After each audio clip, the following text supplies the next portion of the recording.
성령님 좋은 아침입니다. 이 시간 성령님을 초청합니다. 내 안에 오셔서 하나님을 기쁘시게 해드릴 것을 소원하게 해주세요. 오늘 말씀을 통해 구체적으로 무엇을 해야 할지를 깨닫게 해주세요. 깨달은 것을 삶 속에서 실천할 수 있도록 도와주세요. 아멘. 오늘 함께 나누실 하나님 말씀은 사도행전 7장 1절에서 16절까지 말씀입니다. 우리 삶의 모든 것에는 다 단계가 있습니다. 마찬가지로 신앙생활도 단계가 필요합니다. 갑작스럽게 하나님의 섭리가 깨달아지고 신앙이 뜨거워지며 성령이 충만한 상황에 이르는 일은 거의 없습니다. 영적인 풍성함을 누리기 위해서는 기본적인 일상의 삶에서 말씀과 가까워지는 기초 단계가 필요하며 영적인 대화가 가능하도록 기도하는 습관이 필요합니다. 오늘 본문은 스데반이 사내들인 법정에 서서 했던 설교의 내용 중 첫 시작 부분입니다. 거짓 증인들은 스데반이 예수님께서 성전을 헐어버릴 것이라고 설교했다라고 말했습니다. 이것은 유대인들에게는 신성 모독죄로 여겨졌기에 사내들인 법정의 의장인 대제사장이 스데반에게 이 말이 사실이냐고 물었고 그 물음에 대한 대답이 오늘 본문의 내용입니다. 2절부터 시작된 스데반의 진술이 53절까지 이어지는데 그 내용에는 아브라함, 이삭, 야곱, 요셉, 모세, 아론, 여호수아와 다윗과 솔로몬 등 신앙의 선조들을 언급하고 있습니다. 오늘의 본문은 아브라함에서 요셉의 이야기로 구성되어 있습니다. 스데반은 성전에 대해서 이야기하고 있으며 그 이야기의 시작은 아브라함을 부르시는 하나님에서부터 시작하고 있습니다.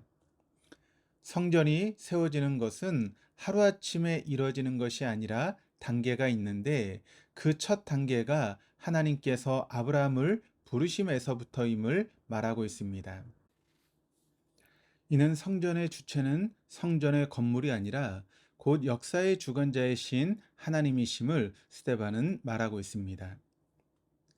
유대인들은 성전에서 제사하고 또 관리하고 있으면서도 성전의 본질을 놓친 반면 스데반은 성전의 본질이신 하나님을 굳게 붙잡을 수 있었던 것은 하나님에 대한 바른 이해를 지니고 있었기 때문입니다. 신앙의 기본 단계는 하나님에 대한 바른 이해에서 출발합니다. 이 이해가 스데반으로 하여금 위기의 상황에서도 흔들림 없는 신앙인으로 서게 하는 것입니다. 16절까지의 설교를 통해서 스데반이 지녔던 하나님에 대한 이해를 살펴보고자 합니다. 먼저 하나님은 역사의 주관자가 되십니다. 하나님께서 성전을 이루어 가시는 첫걸음은 아브라함을 부르시는 것에서 출발합니다. 성전이 세워지기 전부터 하나님은 멀었던 메소포타미아에서부터 아브라함에게 영광의 하나님으로 나타내 주시면서 아브라함을 통하여 성전의 밑그림을 그려나가기 시작하십니다. 본문에 나오는 아브라함, 이삭, 야곱, 요셉 모두 하나님이 성전을 그려내시려고 하시는지는 깨닫지 못했습니다. 그러나 하나님은 이 모든 것을 이루시고자 메소포타미아의 아브람을 부르시고 또 가나안으로 인도하셨으며 애굽을 사용하시어 극심한 흉년에서 이스라엘 백성을 구원해 내십니다. 하나님이 역사의 주관자이심을 우리가 안다면 성전을 보면서 그 웅장함과 고풍스러움에 취할 것이 아니라 역사의 주관자이시며 구원자이신 하나님을 볼 수 있어야 합니다. 성전을 넘어 하나님을 바라보는 사람이라면 성전의 유무와 상관없이 어느 곳이든 하나님을 예배하는 성전으로 삼을 수 있으며 상황과 형편에 휘둘리지 않는 믿음의 사람이 될 수 있습니다. 두 번째, 하나님은 약속을 주시는 하나님이십니다. 보통의 약속들은 서로가 동등한 위치에 있는 사람들끼리 하는 것입니다. 어느 쪽이 일방적인 권한을 가졌다면 굳이 약속하지 않고도 유리한 자리를 차지할 수 있습니다. 그래서 약속은 동등한 관계에서 하는 것이며 한쪽에서 계약 상황을 위반하면 파기되는 것이 원칙입니다. 그러나 우리와 하나님과의 약속 관계는 다릅니다. 하나님은 우리의 약속할 하등의 이유가 없으신 높고 높으신 분이시지만 우리와 약속을 맺어 주셨습니다. 또한 우리는 언제나 이 약속을 파기하는 데 익숙하나 하나님은 그 약속을 신실하게 지키시는 그런 분이십니다. 본문 5절과 8절에서도 하나님은 약속하신 하나님으로 나타나고 있습니다. 5절입니다.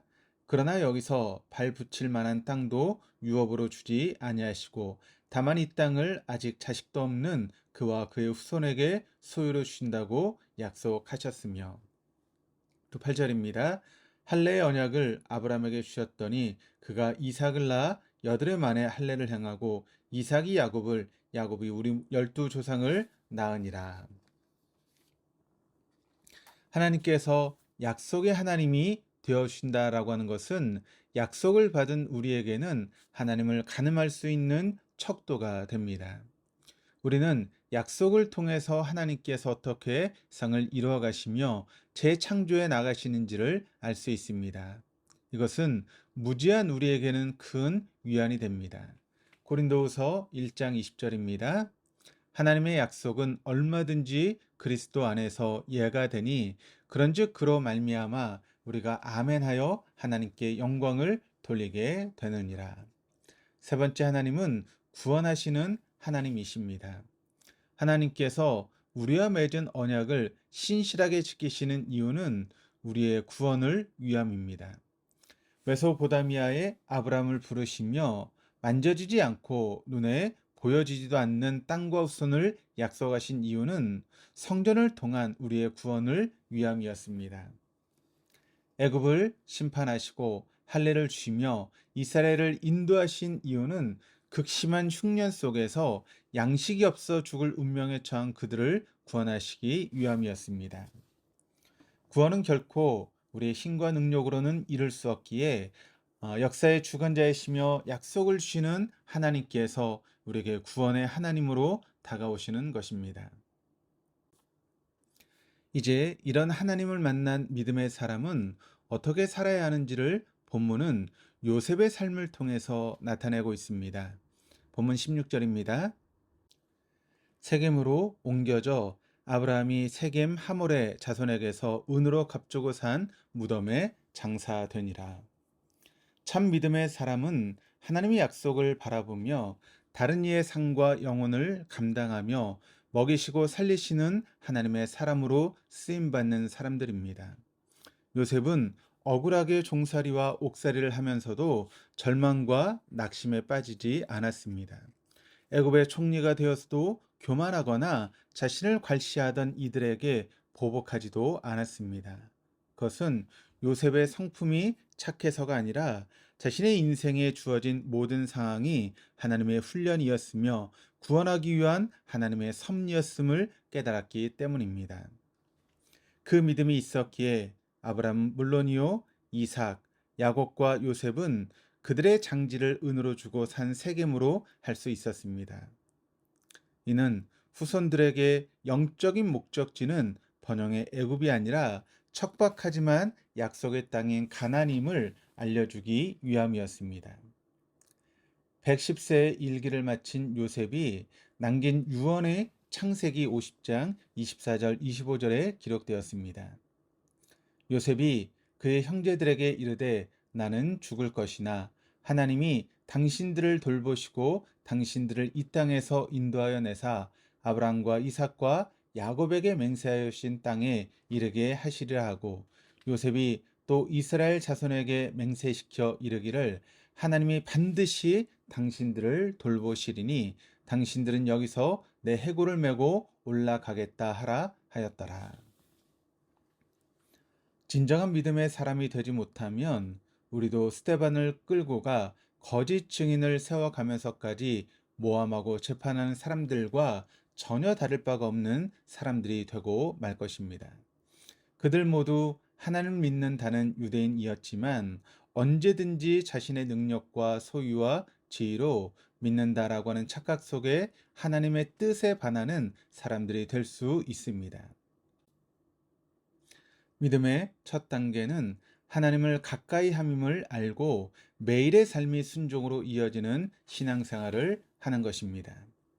야고보서 4장 8절입니다. 하나님을 가까이 하라. 그리하면 너희를 가까이 하시리라. 죄인들아 손을 깨끗이 하라. 두 마음을 품은 자들아 마음을 성결하게 하라. 오늘 하루가 하나님께 순종함으로 가까이 하시는 복된 한 날 되어줄 수 있기를 주님의 이름으로 축원합니다. 기도하시겠습니다. 사랑의 하나님, 매일의 삶이 의미 없는 것이 아님을 알지만 끝을 알 수 없는 어둠을 헤매는 것 같아 두렵고 무섭습니다. 그러나 오늘도 말씀을 통하여 친히 나와 만나 주시는 하나님으로 인해 살아갈 힘을 얻습니다. 오늘의 삶도 지금 이 자리에서부터 하나님과 만남을 이어가는 믿음의 삶이 되게 하여 주옵소서. 감사드리며 예수 그리스도 이름으로 기도드립니다. 아멘.